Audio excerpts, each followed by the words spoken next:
What's going on, guys? Scar coming at you with another Magic the Gathering video. In today's video, we dive into what to me is a surprise. I'm sure if you guys are watching this, you may have already know, but Wizards came out today and they made some new ban and restrictions on Historic and both Standard, which I think caught us a lot by storm just because the meta is shifting and some of the cards they did decide to go ahead and put on the banned / restricted list for Standard is kind of surprising because some of these cards are cards that rotated out, but I guess they had enough from the previous weekend's tournaments, which now definitely shakes up the meta. I mean, I for one was not really wanting to really play ranked just because the meta was very stale. You know, how many times you play the Rakdos deck, or like I don't really, I guess in mono best of one there's not really too much Team of Reclamation, but every now and then it came up and it was kind of annoying. And then also Teferi is very annoying, but some of these cards are, you know, just they're all rotating out shortly, and it's very surprising that they decided to do it.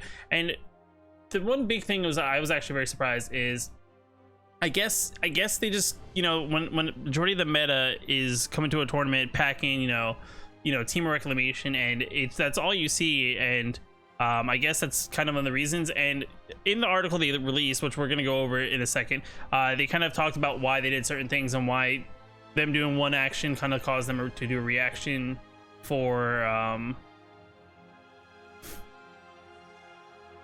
my music's so loud.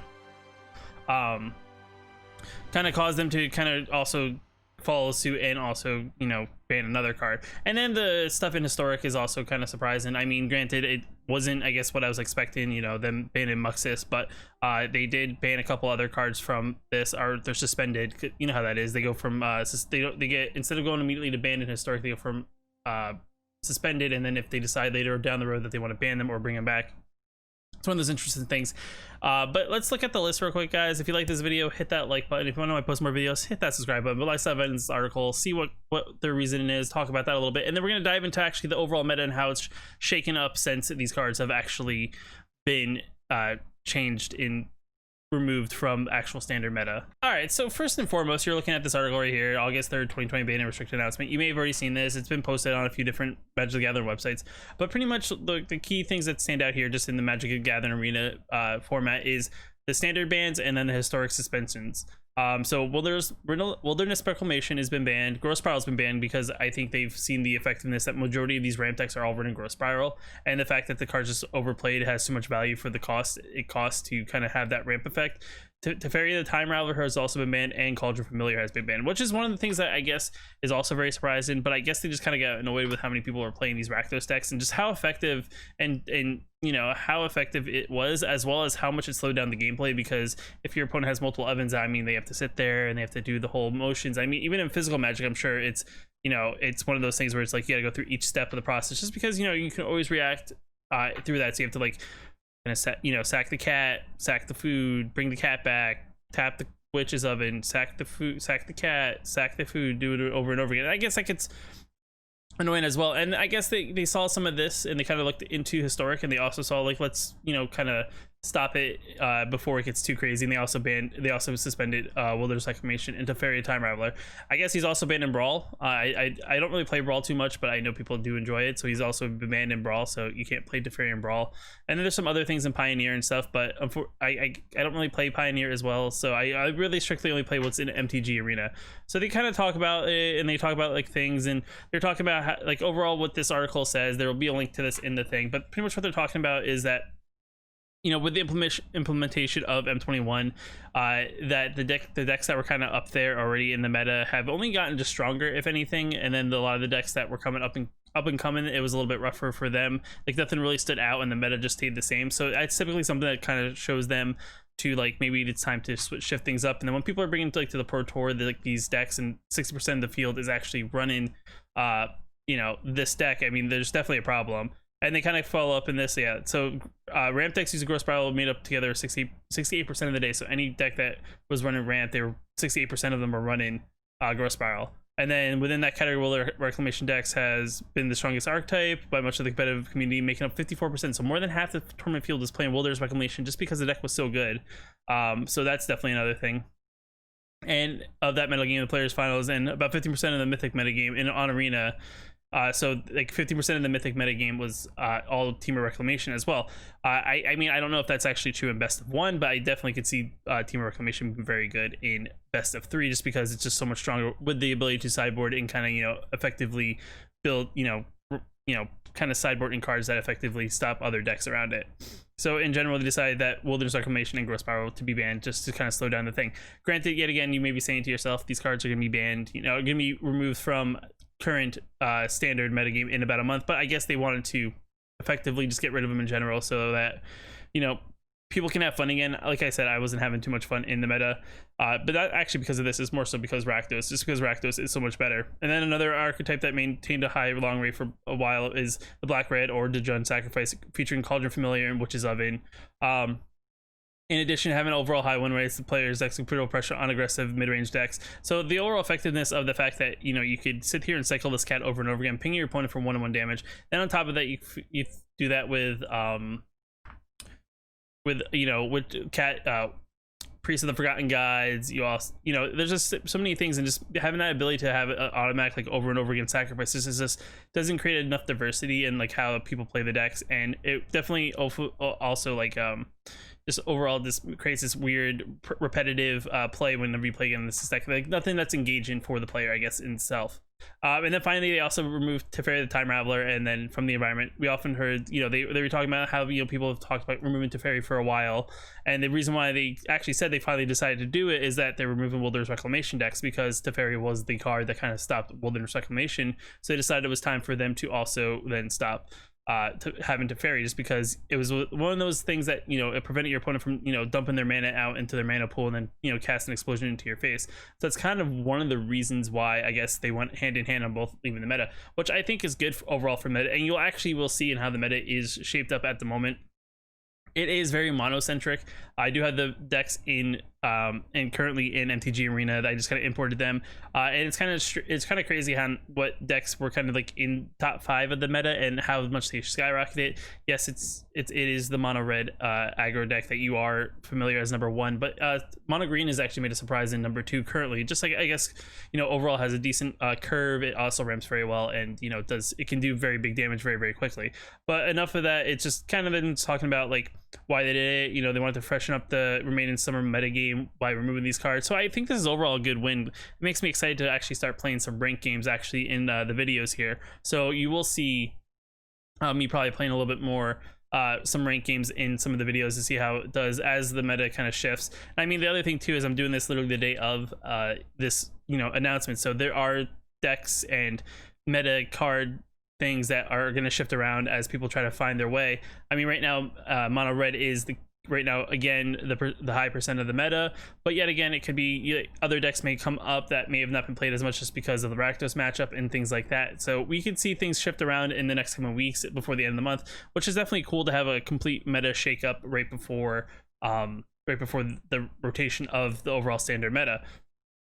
So moving on, let's go talk about the decks and kind of see what their makeup and kind of see how it is. I mean, I would say everything's very aggro-centric, very aggressive, especially for the best of 1. So if you're not in the mood, I would say maybe stick around to playing some traditional or maybe playing some historic where there's some cool still combo decks and things like that. But let's go into the decks. Let's kind of break them down, kind of do that thing. All right, so the first deck up, I'm going to actually do in reverse order from the bottom of the meta in the top 5 all the way to the top. So the first deck up is a deck that has seen some play in the overall standard meta in some form of way. It is mono black aggro. It is a very aggressive deck. It kind of plays a lot of cards you may see in typical mono black decks. This is just a very simple thing. It's a mixture of playing Demonic Embrace, Rod and Regisaurs, Rankles. The goal is to kind of penalize your opponent by playing you know, making them discard cards, sacrificing creatures, having things that reoccur from the graveyard with Gutter Bones and things like that. I actually have never really played mono black, and I actually don't really feel like wasting the wild cards currently, just because the cards that I don't have are cards that are going to be definitely rotating out. So I mean, this is a deck that you could play currently in the meta. It's been doing pretty well, I think, as of the recording of this video. I think the current win rate is somewhere around in the 60s in the best of 1, so the 60% win rate deck is actually pretty good. So if you have the cards, I would say this is something maybe you want to look into. So to start off, we're playing some of the Gutter Bones. It's the 4 copies. It's a very good card just in the fact that it's a 1 mana 2/1, and when it comes into the battlefield, it enters tapped. And return the Gutter Bones from your graveyard to your hand. Activate this ability only during your turn and only when your opponent has lost life. So if you deal damage to your opponent's face, you can always recur Gutter Bones, which is always a good play. I think having the ability to recur 2/1.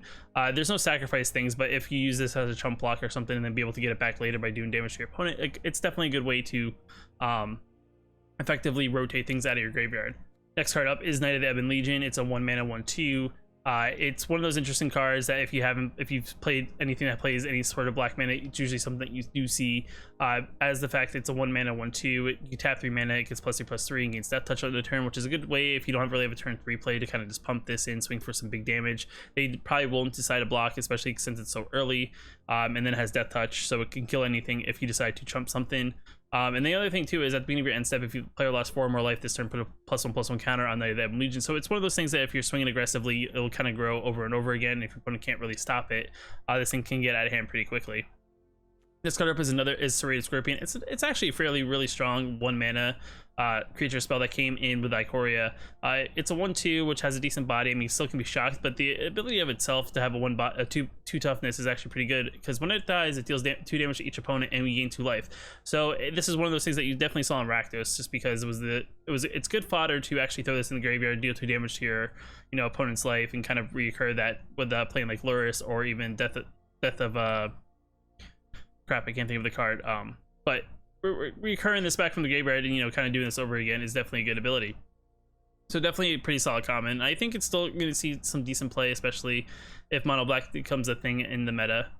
Next card up is Blacklight's Paragon. It's another cool card. It has flash, so it's a cool black card that has flash, so you can flash it in at the end of your opponent's turn. Or if you want to block something, because when it comes in the battlefield, you can give target knight Death Touch and lifelink till end of turn.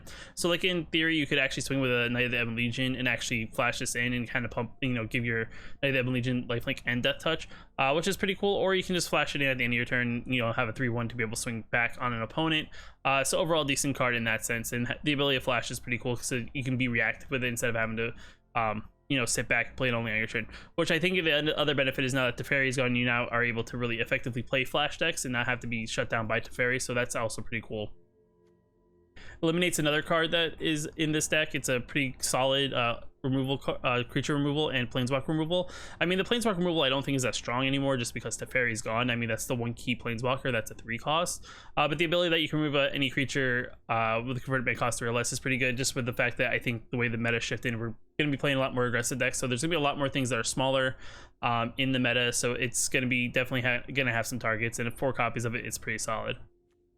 Next card up is Demonic Embrace. You have target creature -4/-4, which is very good, and that kind of shuts down anything that would do damage equal to its power to you, like from the Rakdos deck, which I don't think I've seen actually even on the meta list, but still you can shut things down like that, give something -4/-4, maybe make it more blockable, or you can prevent things like trample damage. But just having the ability of just a little 1 mana spot removal, 2 costs is actually not bad, and we're playing mono black, so we're definitely gonna play the 2 black mana cost, but giving something -4/-4 is definitely good. Next card up is another card that you may have definitely seen floating around from people that are playing mono black list, and it is Demonic Embrace, which is a very good card for this deck, just because it gives enchanted creature +3/+1 and flying, and it's a demon equal to its other types. But you can also cast it. You can also recur this from your graveyard by paying 3 life, discarding a card, and addition playing its cost. So if your creature dies that has this on it, you can always recur it back from the graveyard onto another creature, and then it's always good because there's actually, to be honest, unless you're playing like Azorius Flyers, you're not really playing a lot of decks that currently play Flyers. There may be a few things that have reach, but giving something like +3/+1 and flying is actually very good. Like you give something like your Knight of the Ebon Legion that, and it can swing in and definitely pump itself up. Next card up after this is Rodham Regisaur. It's a 7/6 dinosaur. Given that flying and making it a 10/7 is definitely something your opponent's gonna have to figure out how to deal with, because they can maybe chump block with a reach creature, but there's really not much that could probably block that. So it's definitely a good card for this deck. It actually helps out the deck overall and kind of finishing out the game. So next card up is the Rodham Regisaur. It's a very strong card just in the fact that it's a 7/6 for 3 mana. I mean, the downfall is you do have to discard a card, but if you are playing pretty decent on curve, you kind of don't really always have a lot at your hand. By like turn 4 or turn 5, you're usually just playing the top card of your deck anyway. So playing the Rodham Regisaur, actually the downfall of having discarded cards is not the worst, but then the only downfall is that you won't be able to really hold on to too much if you don't want to be reactive and not really play out your hand. But the way I think I said the meta's going, there's not really anything that's right now playing anything that's going to wipe the board. But I mean, it's something to look out for, and you know, putting this on Demonic Embrace, I mean, like I said before, swinging in on your opponent for a 10-7 is definitely something to look out for. And also something that you should look out for too if you're playing against mono black. So after that is Rankle, another good card. I think it's a very solid card that I think, you know, kind of lost its play just because, you know, a lot of people were playing like these ramp decks and, you know, things like that. But a 4-mana 3/3 with flying and haste, and has the ability whenever it deals combat damage to a player, choose one. So you can make each player discard a card, you can make each player lose 1 life and draw a card, and you make each player sacrifice a creature. I mean, I think the ability to kind of keep your opponent's hand, giving your opponent hand hate is very good. I mean, sometimes you do want to draw a card and pay a life, but I think, you know, limiting your opponent to how many cards they can hold in your hand is like the true key thing in this, because that means they limit how many answers they have to kind of, you know, limit you from doing anything. So Wrinkle is definitely a cool card in this deck and kind of helps it make it work. Then you got Spawn of Mayhem, which is another cool card that I've been seeing, you know, people have been playing in mono black decks before the bans. It's a 4-mana 4/4 with flying and trample, but it has a spectral cost of 3. So if we dealt damage before we play this, we get a 4/4 for 3 mana. So that's definitely solid in that thing, that we get to play it out for a little bit cheaper. Has flying and trample, so that's also good. But that's being a realm keep. Spawn of Mayhem does 1 damage to each player. And then if we're at 10 or less life, it gets a +1/+1 counter, so it gets a little bit stronger. So that's also pretty cool too. So definitely another good way to kind of get something bigger in the air. We can also put Demonic Embrace on this because, you know, then swinging with a 7/5 is definitely pretty good. So pretty cool in that sense. Then we got 4 Castle Lockthwains and 20 Swamps. I mean, this is pretty much your straightforward mono black aggro deck. It's very aggressive. The goal here is, like I said, just hit your opponent as hard as possible, as quick as possible.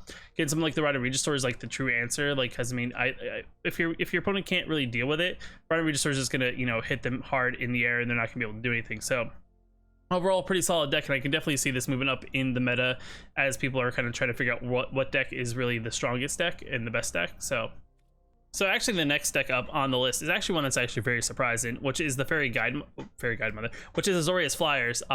It's actually number 4 currently in the meta, just on the basis of, you know, of what people are playing. I mean, whenever I play this, like, I usually have pretty good luck. It's one of those decks that is, I think, very underrated in the effectiveness of the cards. I mean, sure, it's blue-white, it's aggro, but I mean, it's all flying, so I mean, unless your opponent's playing anything with reach, I mean, you really are dealing damage pretty much every turn. I mean, the goal of this deck is just to kind of hit your opponent every turn for the most part, get them to the point that if they can't really play anything to stop your flying attack, you eventually throw down a card like Rally the Wings, which untaps all your creatures, pumps them all up, and they swing into, hopefully for lethal, to finish them off. And I mean, with Ikoria, I think the deck did gain something. And there's a couple other cards too. I mean, this is going to be one of those decks that kind of falls apart after rotation happens. So I mean, if you do really want to play a cheap deck that you want to throw together, I would say, you know, playing Azorius Flyers is actually could be that option. I mean, there's cards in here that you can replace if you don't really have them. There are budget versions of this deck floating around the internet. I think I've done a video on this, but it's a pretty straightforward deck on what it's trying to do.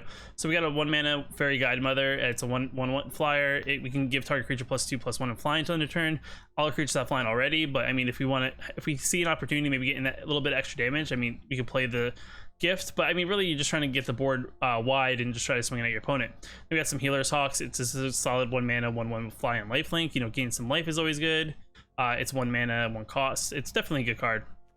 Then you got the Fairy Miscreant. It's like one of those like gamble plays. Enters battlefield. If you control another card in your Fairy Miscreant, we get to draw a card. But it's a 1-mana 1/1 flyer with 4 blue mana, so that's definitely good. Spectral Sailor's another good card in this deck just because that's flash, it's flying. Later in the game, if you're kind of running low on cards, you can always tap 4 mana and draw a card. So if you're really digging for that, you know, Rally the Wings or something like that, or Answer, this is definitely a good card in that sense. And the ability to have a flash card you can play at the end of your opponent's turn and kind of, you know, surprise them or have a surprise blocker or something like that is definitely cool. Like I said, Rally the Wings is like the card that helps the deck finish it out. Untaps all your creatures you control get flying +2/+2 at turn. This is like the finisher card for the deck. It's definitely a good card. I mean, I'm kind of gonna be sad when this card rotates out, and you know, Azorius Flyers really lose its like engine, but maybe there'll be another card that comes out. But overall, this is a pretty good card that helps this deck finish out games. Then to follow that up, we got the Skycat Sovereign. It's a 2-mana 1/1 cat. 1 white, 1 blue. It's flying. Whenever it gets +1/+1 for each other creature control flying, and for 4 mana we can have it, you know, create 1/1 cat tokens with flying. So overall, this is a thing that can help itself get bigger, and if we have a lot of these cheaper creatures, it's overall going to get bigger as well in a sense of how effective it's going to be. This version actually plays Staggering Insight, which is actually very surprising. I haven't really seen version play like an enchantment, but I mean it's a good enchantment overall because it gives target creature +1/+1 in lifelink, and whenever this creature deals damage to combat damage to a player, draw a card. You can also play the octopus from Mycoria, which is actually also good because it's the same thing. You can flash it in, you put it on target creature, and whenever creature deals damage, gives lets you draw a card, makes your creature a little bit bigger. But the only thing this does that doesn't, it actually doesn't give lifelink, but you can do it at flash speed. So it's either each your own, so you can choose one or the other. Then Watcher the Spheres is a card actually that came from M21, which kind of gives me hope that there are going to be some Azorius Flyer type style stuff coming from Zendikar, but I'm not going to hold my breath just in case. But it's a 2-mana 2/2 flyer and creature.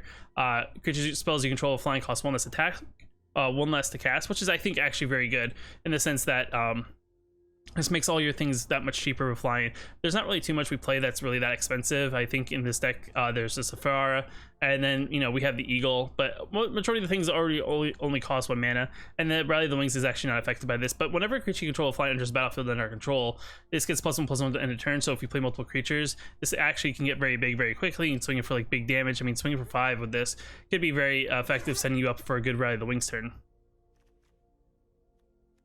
Then you got the Empyrean Eagle. It's pretty much the bird lord. It gives all our other creatures a flying +1/+1, which then pumps everything up. So it makes all our 1/1s 2/2s, dealing that 1 additional damage, getting that 1 additional life per creature if creature has lifelink. But it's also one of those cards that just makes our board just a little bit more aggressive, makes it a little bit harder to have our opponent have an answer for it. So overall, solid card. It's definitely gonna be one of those cards that are definitely gonna be missed once this rotates out.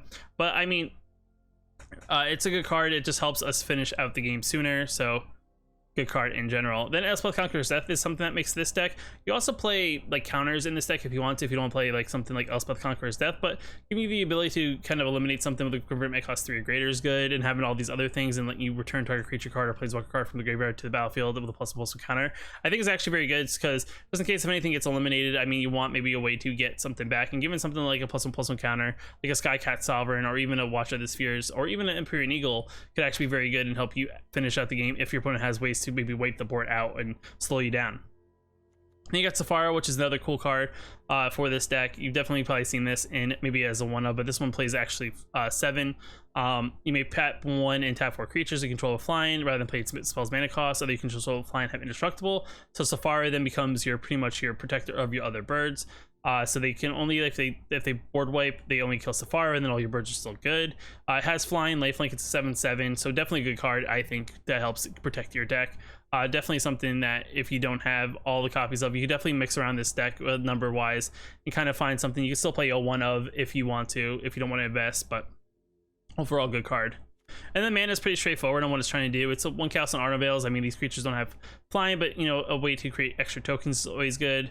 6 planes, 1 Castle Vantress to help scry through your deck to hopefully find answers later in the game in case you are kind of falling behind or you're just looking to finish off your opponent. 6 islands, 2 Hollow Fountains, and 4 Twinkle Coves. I'm sure you can kind of mix this around too if you want to play some of the Scry lands or if you want to play more Hollow Fountains.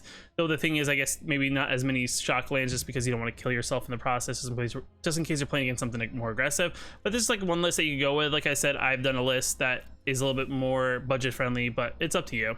So the next deck up is we're actually going to go with a mono white life gain, which is pretty much a deck I've seen kind of bounce around. But I mean, with the way the deck, the current meta is shaped up currently, playing a deck that is a little bit more, let me kind of gain my life back, kind of will slow down these more other aggressive decks that really have no ways to kind of gain their life back. So overall, this deck is going to be pretty good in that sense if the meta stays very aggressive. I mean, like I said, you can play various versions of all these decks. I mean, there's definitely various versions of what you feel confident of, or what you think what you're seeing in the meta. Definitely always make adjustments to any of the decks that I kind of go over, just because these are the ones that are off like the meta currently that are performing very well. That doesn't mean they're going to be the ones that are going to continue to perform. So I would say always make adjustments and kind of like see like the best way to kind of allow yourself to play these decks. So this deck plays 3 All Seas of Life's Bounty, which is a lifelink 1/1. You can tap 1, sacrifice it, target creature or enchantment with control gains protection from color of our choice. So this is definitely something that can protect something if our opponent's trying to remove something, or the kind of allows you to maybe get in that additional damage if you're trying to finish out your opponent. So definitely a good card that is very effective in this deck. Then we have the 1/1 Healer's Hawk. I just have 1 from Jumpstart in the other set, so it doesn't really matter, but it's definitely a solid card in this deck as well. It's a 1 mana lifelink, which helps us with our Heliod later in the game. Definitely giving life is always good. We got Light's Hope is another good spot removal for enchantments, gain some life, or you can put a +1/+1 counter on target creature. But I mean, the utility of this card is very good. I don't know how much enchantments we're going to see in the meta, just because you know, certain decks are gone, but we'll probably see a few. Like I saw in the mono black deck, Azorius Flyers, maybe. I mean, unfortunately, it doesn't really stop you against red, but I mean, hopefully gaining enough life will hopefully slow your mono red opponent down. But definitely a good card in that sense that it's just multiple utilities. Selfless Savior is another card from M21 that gives any target creature we control indestructible in a turn. So if our opponent board wipes or wants to try to eliminate something, we can always sacrifice this and throw it in the way of that thing and give that creature indestructible. Speaker of the Heavens is a 1-mana 1/1 Vigilance lifelink. It's a very solid card, especially if you can kind of get ahead in life very quickly, because you can tap it later in the game if you have 7 or more life than your starting life total, and you can actually create a 4/4 White Angel token, which is then definitely going to be a problem for your opponent, because now they're going to have to figure out how to deal with these 1/1 4/4 Angel tokens in the air. Then you get the Ajani's Pridemate, which is a card that's going to be rotating out. So, but right now it's a very solid card. It's usually in most mono white decks, just because then whenever you gain life, you get a +1/+1 counter, and this deck has multiple ways of just gaining a crap ton of life, and this can definitely get very, very big very, very quickly, and our opponent can't deal with it. It can definitely become a problem. Then you got the Daxos, Blessed of the Sun. It's the enchantment creature that kind of is the the deity for this color. As Devotion to White, so its toughness goes up equal to our Devotion to White, and whenever another creature we control enters the battlefield or dies, we gain 1 life. So like I said, this is definitely an engine that helps Ajani's Pridemate go up in life, and so on and so forth. Then we got the Banish Light as a spot removal in case there's something on the battlefield that we just want to kind of eliminate, you know, banish from the battlefield for the time being, unless our opponent can actually get rid of the Banish Light. So definitely a good solid spot removal that is definitely good to help us out. Heliod of the Sun's Crowned, 3-mana 5/5, indestructible. If our Devotion of White is less than 5, it's not a creature. It's indestructible, so our opponent really can't do anything unless they, you know, banish it from the battlefield or have a way to exile it.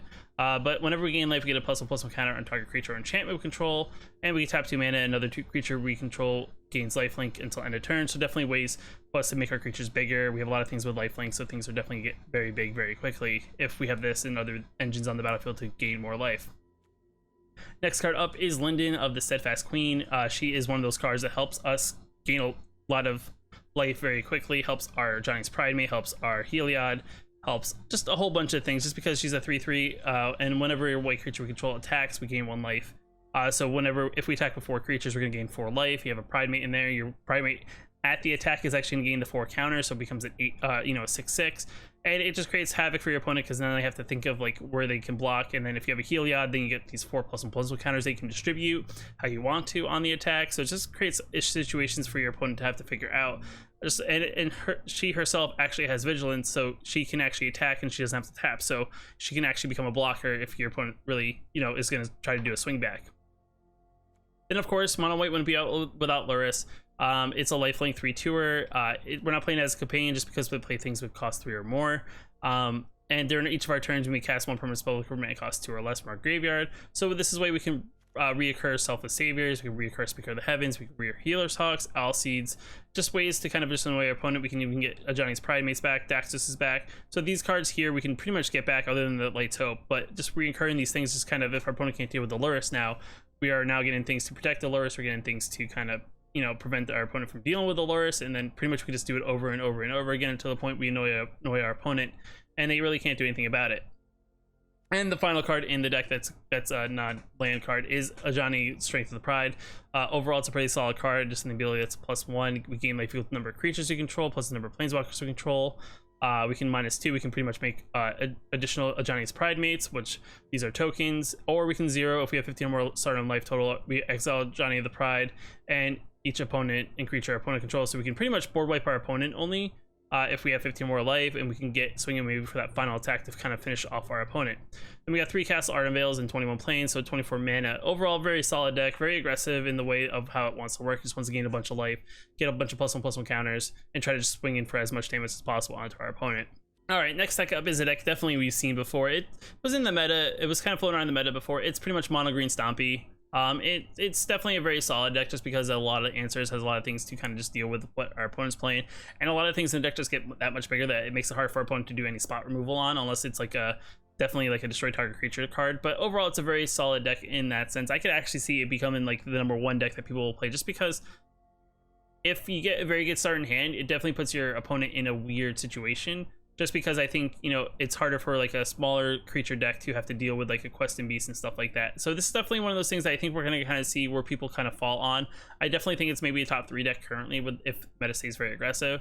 But overall, it's a fun deck. So you can start off with the ram throughs 4 of, just kind of as a spot removal, because we can make a target creature we control deal damage to target not creature we don't control. If the creature has trample, deals X damage to that creature's controller instead. But you take something like a Quest and Beast, play a ram through on it, and now that Quest and Beast is now going to deal 4 damage to something, which can actually, you know, kill it because of death touch, even if it's not enough damage to actually kill it in general, just because of the death touch. Then you have the Scavenging Ooze, which eats graveyards, which definitely gets rid of Uros. I mean, now we don't have to deal with Rakdos and things recurring in that deck, but just getting rid of things creature-wise in our opponent's graveyards definitely makes Scavenging Ooze just that much better. It actually slows down any other try to like ramp style decks that will still be out in the meta.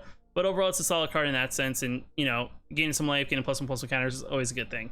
Lovestruck Beast, the ability to give yourself a 1/1 white human creature token, and then for 3 mana you get a 5/5 that is a stone wall that even if you don't have the 1/1, you have a 5/5 blocker, which is very good. But if you are very good and can get a lot of 1/1s and small creatures on the battlefield, this is definitely gonna be one of those cards that, you know, your opponent also has to deal with.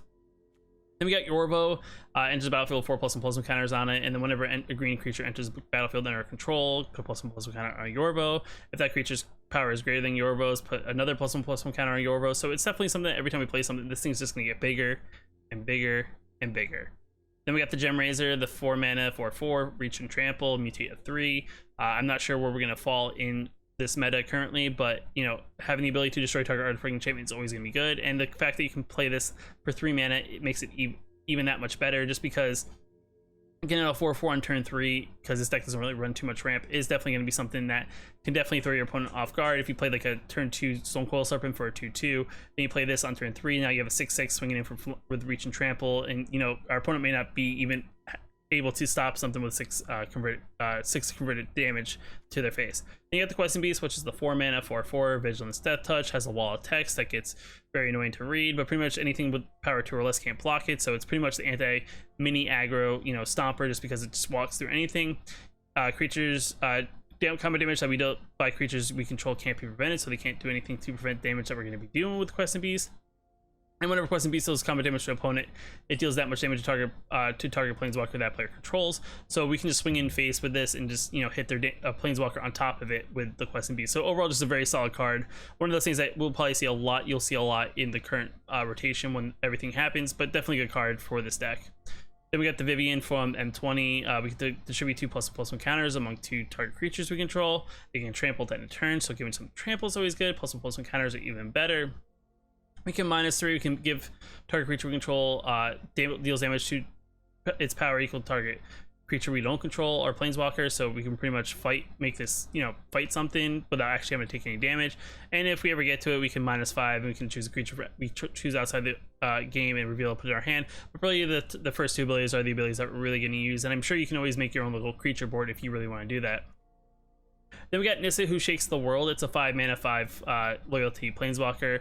Makes all our forests tap for additional green mana. It makes all our, we can +1, we can add 3 counters to a land. It's a non-creature land, untap it. It becomes a 0 elemental creature with 3 counters on it, so it's a 3/3. Has haste, vigilance, and we can just swing in automatically. And then we can use the mana later in the game after we've been attacked, then we can actually do something with it. And then if we get to the -8, we can give an emblem lands you control have indestructible. Search your library for any number of forest cards, put them on the battlefield tapped, and shuffle your library. This deck only plays forests, so literally at this point you would search your whole library for all your forests, and all even your forests that are creatures and the forests that are lands that are just lands are now indestructible, so your opponent can't make you do anything with your lands. Then this deck also includes the Great Henge. It's a 9 mana legendary artifact. This spell costs X less to cast, where X is the greatest power among creatures you control. We tap it for 2 mana, gain some life, and whenever a non-token creature enters the battlefield under your control, get +1 counter, and then we get to draw a card. So if we get to this point, we're just going to start playing a lot of creatures. Our creatures are just going to get that little bit bigger when they come into the battlefield, and then we get to draw a card on top of it. Then Then the Stone Cold Serpent is the X cost. In here we can play for pretty much anything as protection from multicolor, which is actually maybe not as good as it used to be, just because the fairy, you know, was the only thing that I would really be worried about. But I mean, overall it's a solid card in that sense, and we can also mutate onto it, which makes it even better. And it enters the battlefield X +1/+1 counters on it, so that's why it's so good, and that's why it's rare, because you can tap X. It's not like you tap X and a color, it's you just tap X and it has that many counters on it. So definitely a good card in that sense, and it has reach and trample, so it actually, you know, steamrolls over a lot of things. Then the next card up is the other fight card in the deck, which is the Primal Might. It is a X green. Target creature you control gets +X/+X until end of turn, then fights up to one target creature you don't control. Which is one of those things when we can either tap it for 1 green and just make one of our creatures fight something, not giving it any additional things, or we can tap X. You know, if we tap 2 and X or 2 for X, it gives +2/+2. Maybe get rid of one of their pesky blockers that we don't want on the battlefield, and then we swing in, maybe to finish out the game, or just, you know, give it enough +X/+X to maybe just completely close out the game in general. But overall, solid card in that sense. And then it's 25 for us. Pretty much a straightforward mono green stomp your face deck. All creatures minus the Great Henge and the Nis and the Vivian, but overall very fun deck that would definitely, you'll see this deck a lot, I think, in the current meta. All right, and now the next deck up is a deck that I'm sure you guys have seen enough of, but I think with the idea of removing certain cards from the current meta, I think this deck just becomes that much stronger, and that is mono red aggro. I mean, this is a weird version. I don't really know why this version is playing the cards it's playing, but there's some cards in here that you'll definitely see, and I'm sure, like I said, a lot of people just divert back to like the old list, but this one seems pretty interesting. I just figured I'd share it with you guys. So pretty much it's mono red, playing the 4 Fervent Champions. You know, it's flying for a strike case. If there's another Fervent Champion on the battlefield, it just makes that Fervent Champion that much stronger. Definitely a good card in that sense. Scorching Spitter, just because whenever you attacks, it deals 1 damage, and then it's a 1/1, so definitely good solid ability there.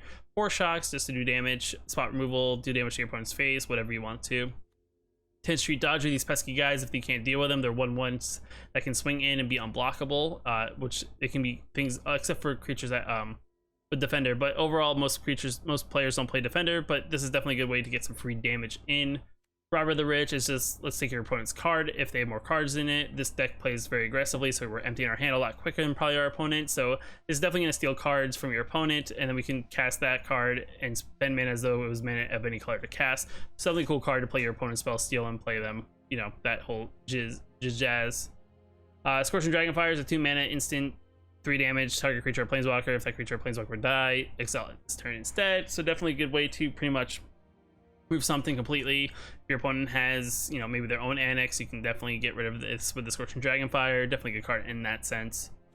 Annex is another fun card in this deck. It's a 3 mana X3. It gains power equal to devotion to red. A lot of things in this deck are just mono red in general in cost. Whenever a creature we control dies, create a 1/1 red satyr token. With this creature, it can't block. If a creature had power 4 or greater, create 2 of those instead. Overall, this is one of those things that we can get the satyrs, which are good, but I mean, if we can get one of these out and we get to like a 6 or 7 power, and then put an Embercleave on it, this thing definitely will finish out the game. Then we got the Bulltown, which is actually a cool little addition that I think is pretty cool, just in the sense that it hits a 3 mana 2/2 haster, but whenever it attacks, other creatures we control get +1/+0. So it's kind of like a Castle Embereth built into a card. So that's also pretty cool. So you swing in, you play, you know, with this, your whole rest of your board gets bigger. Just giving that 1 additional damage is actually very good for the cost of 3 mana, which I think is also pretty good. Then you got the Late Up the Stage, which is a 3 mana. Draw a card at sorcery speed, but if we dealt damage to our opponent, we can Spectacle for 1. When we exile the top 2 cards of our library until end of turn, we get to play those cards. So they get to not be in our hand, but they're kind of like drawn, and then we can kind of use them as either, if they're land cards, spells, and whatnot, we can play them for their cost and then put them on the battlefield. And our opponent can't actually target them either, so that's definitely cool. Another card that's actually pretty interesting here is Serbia, the Toldir's Caravaner. It's 3 mana haster, 2/3. Another target creature you control with power 2 or less can't be blocked this turn, so helps us get our little smaller things in for 1 mana, which is pretty good. And then we tap 2 mana, discard our hand until end of turn. Whenever a creature you control with power 2 or less deals combat damage to a player, draw a card. So pretty interesting things if we're kind of getting late in cards. I think this is actually one of those things that actually is fairly interesting. I don't think people are I think people underestimate it, but the idea that you can pretty much allow yourself to, especially getting late on cards, you can tap to discard if you have any cards in hand. If you have lands that you don't want to play, you can discard that hand and then make sure whenever you have a creature of your power 2 or less, which there's a lot of cards in this deck that are, deal damage to a player, you draw a card. So definitely a good way to fill your hand back up in one big swing. So pretty cool card. it's one of those things that you may see play. Maybe it's just the one of, you know, one of in this current list, but definitely a cool card to that I never actually seen until this deck. So you got the Torbran, which is another good card in this deck. For red sorcery control, would do damage to an opponent. It deals that much damage +2 instead. So definitely a good way from our 1/1s and 2/2s to deal just that much more damage. Makes our shock even better. Just overall good way to help finish out the game. Combine this with Embercleave. I mean, their opponent is dead pretty much at that point, just because it makes that Embercleave just that much stronger. And of course, the Embercleave flash. The spell costs 1 less for each attack creature we control. When Embercleave comes to the battlefield, attach to target creature we control. A creature just +1 and double strike. And if our creature would die, we can re-equip it to something else for 3 mana at sorcery speed. But this is the card that would pretty much, you know, finish out the game. You put this on an Annex. The Annex is like now a 7/7 or something with double strike and trample. Annex hits for once with first strike speed, and whatever excess goes over, and then it hits again for another 7. Definitely a good way to finish that, and then combine that with Torbran. You know, now it's hitting for 9 and then 9 again. Definitely a card that you'll probably see a lot of. You'll probably be another mono red deck playing Embercleave. It's probably one of those things that will probably just happen just until the meta rotates. But I mean, Embercleave is also one of those cards that will be around post meta, but maybe the mono red deck that you currently see here won't be as effective, or there'll just be different tools in it that may not utilize Evercleave as much. But overall, a card that you're going to see definitely a lot of. Then also in the mana, we have 20 lands, just because the deck is not as aggressive and, you know, trying to play big things. And there's ways for us to dig a little bit deeper into our lands. And for some strange reason, no matter how many lands you play in a mono red deck, it always seems to draw the perfect amount of mana. But 2 Castle Emberess and 18 mountains to finish out the deck, and that's mono red. But guys, you know, the meta is crazy right now. Who knows where it's going to be a week from now. But I just figured I'd do this video to kind of give you an update on the bans and restricted list, on how crazy it shook things up currently in the best of 1 meta. What deck you think is going to be the best deck currently in the meta for the next month or so? Let me know in the comments below. If you like this video, hit that like button. If you want to post more videos, hit that subscribe button. If you want to check one of these videos out that YouTube recommends to you as I'm kind of closing out here, click one of those, and I'll see you in the next video.